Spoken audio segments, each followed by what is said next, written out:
Al-Amwa, pelopor pakaian sunnah Asia Tenggara. Mentang-mentang udah jadi suami ini ndak, terus istrinya minta, yang anterin aku dong ke rumah mertua, kata suaminya.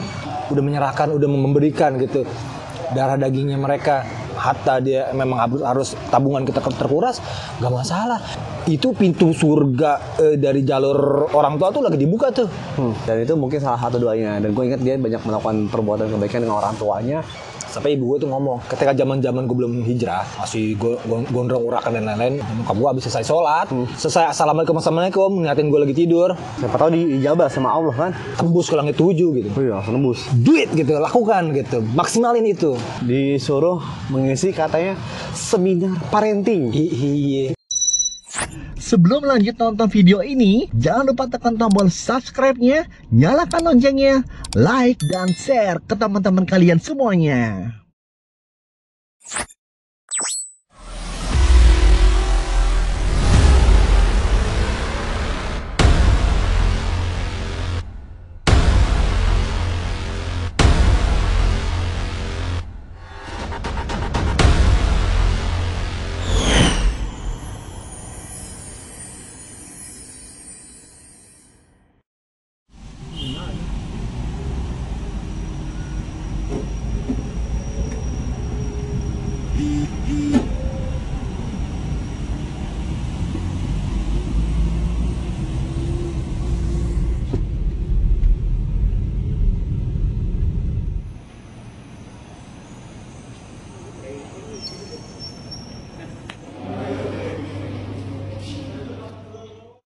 Ngosan, ngobrol, santai.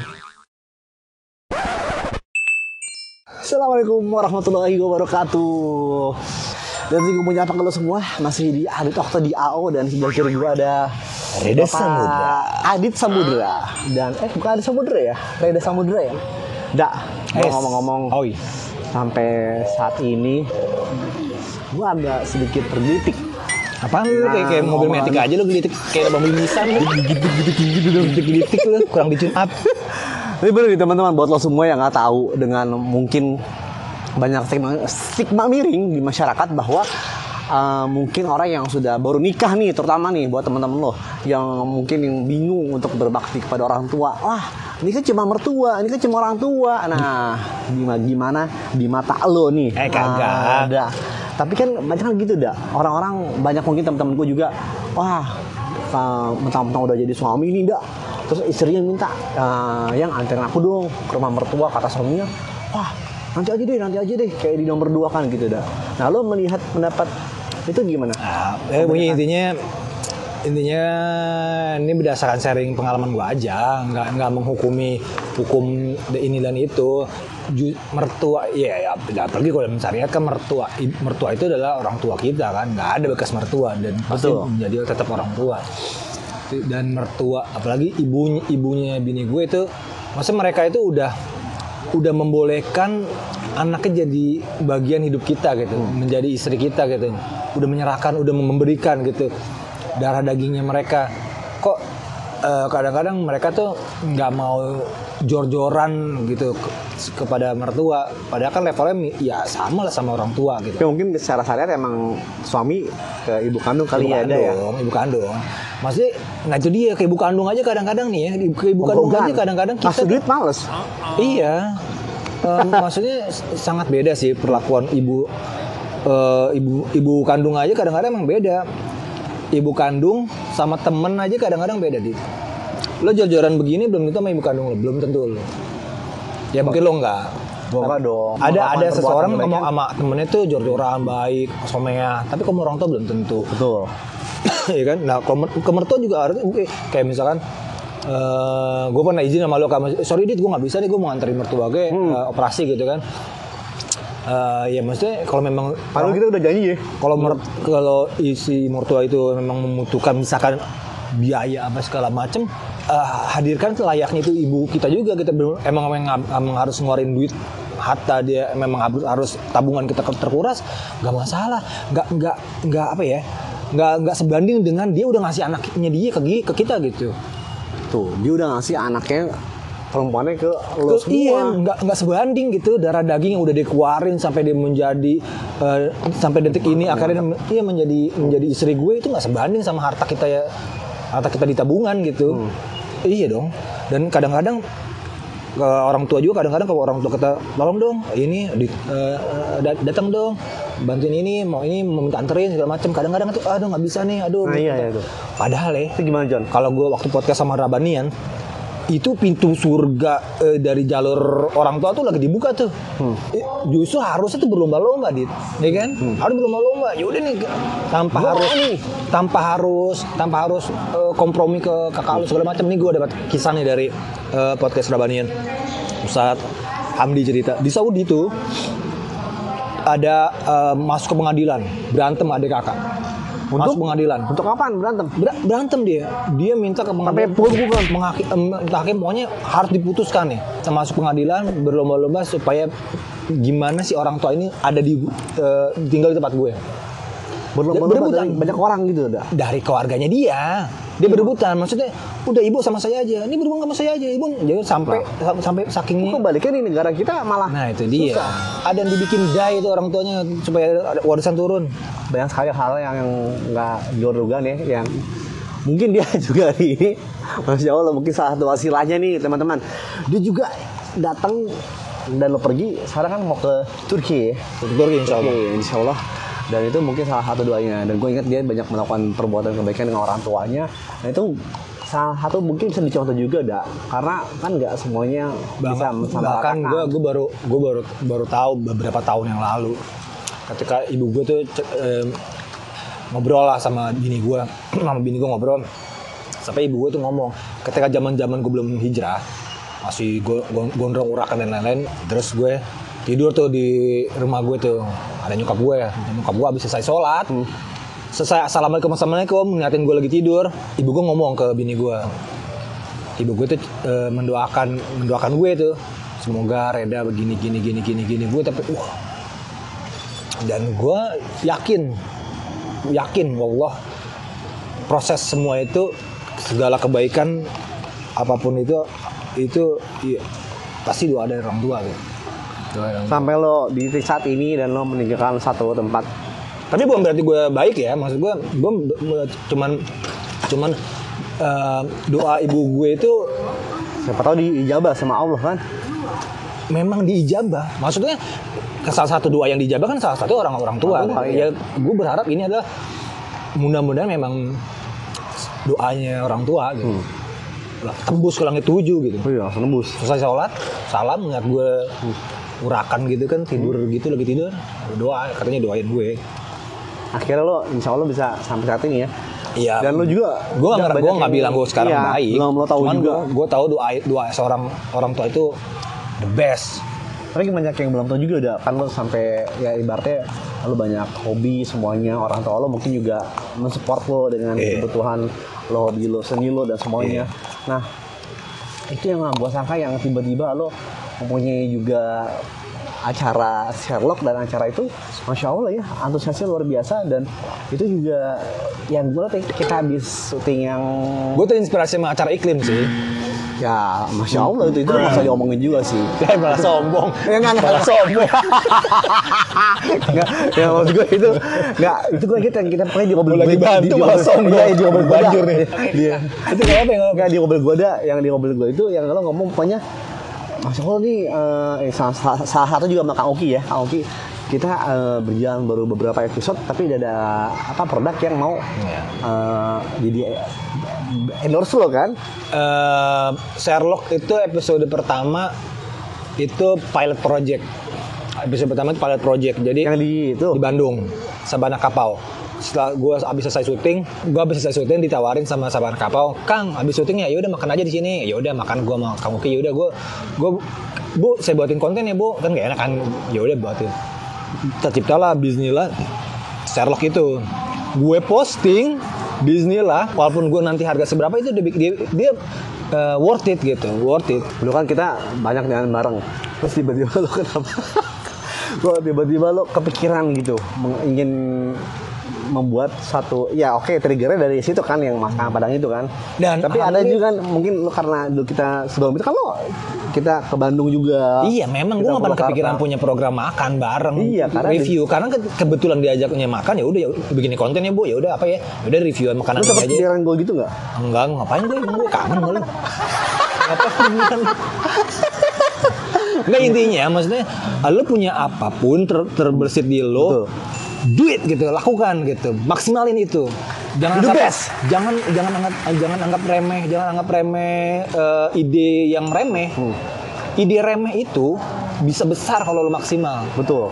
Iya. Salah satunya mungkin kita berkarya sesuai dengan syariat. Apapun pak, nggak semua ide yang brilian itu menghasilkan yang brilian. Betul. Mungkin salah satu juga kayak gue tuh, John. Gue tutup di UI nih, gede gue. Nggak tahu, gue tiba-tiba ada channel datang. Itu gue pertama kali nge-record tuh tukang nasi goreng.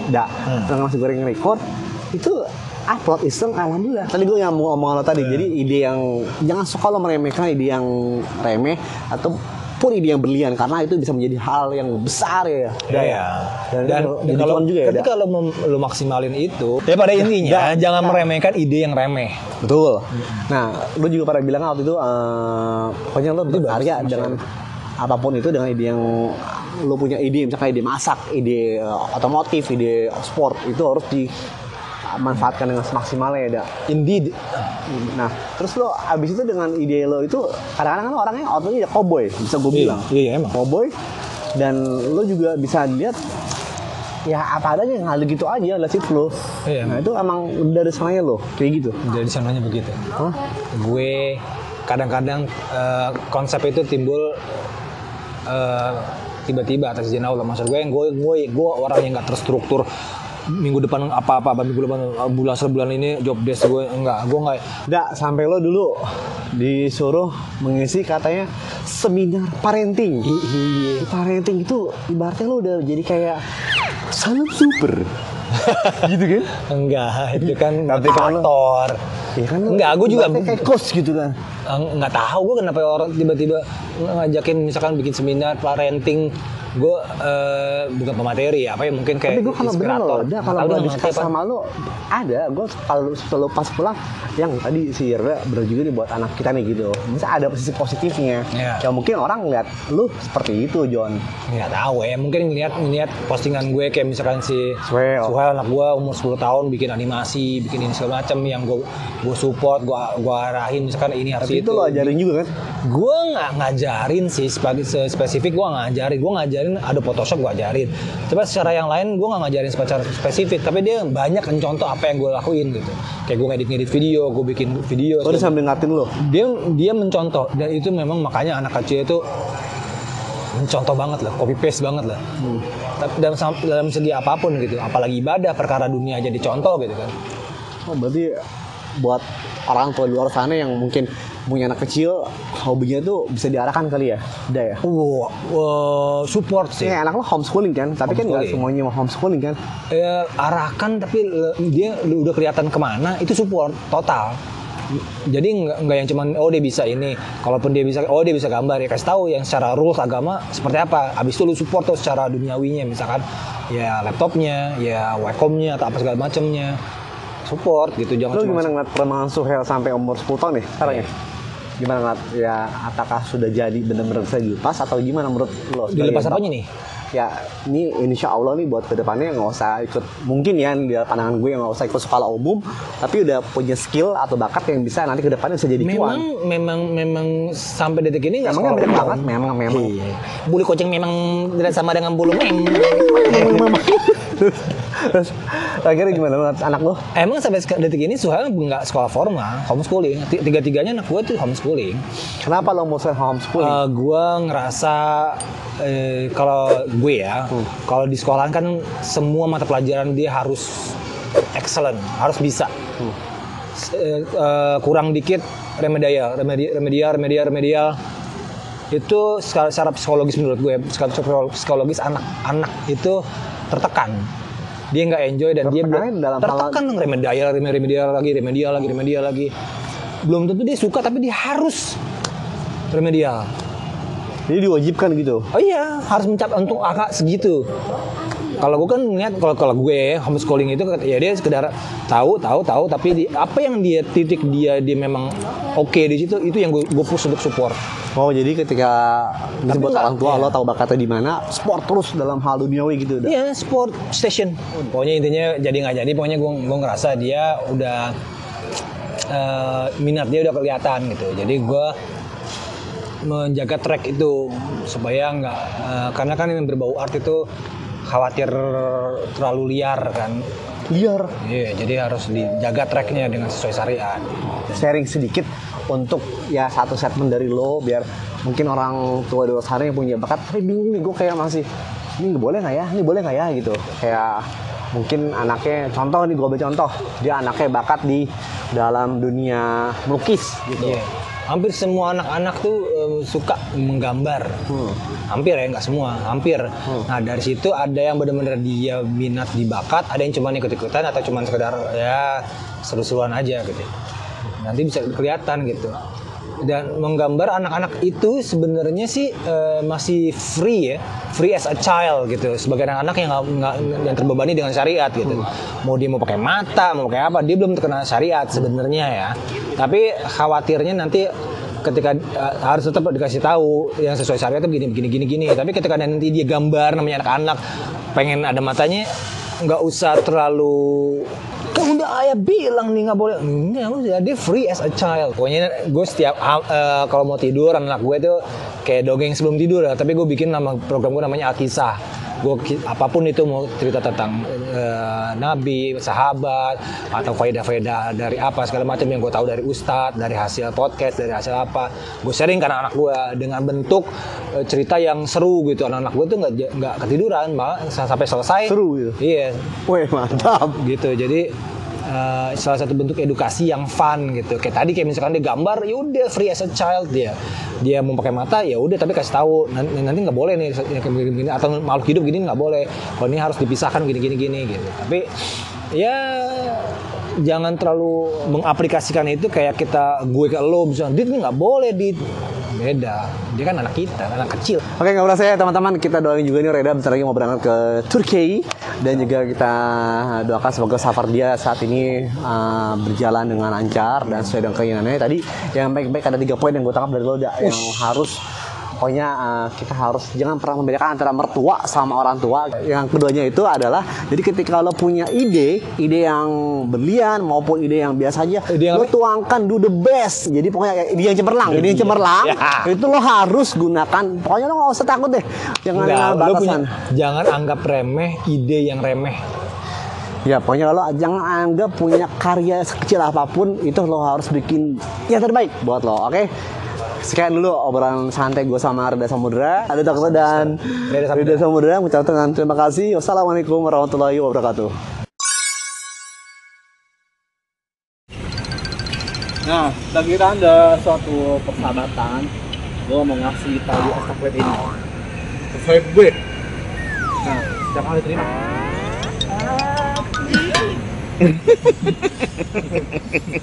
Mudah-mudahan oke, kasih dia betul. Mau kemana sih? Terima kasih buat 213 yang telah mengendorse. Dah, cut.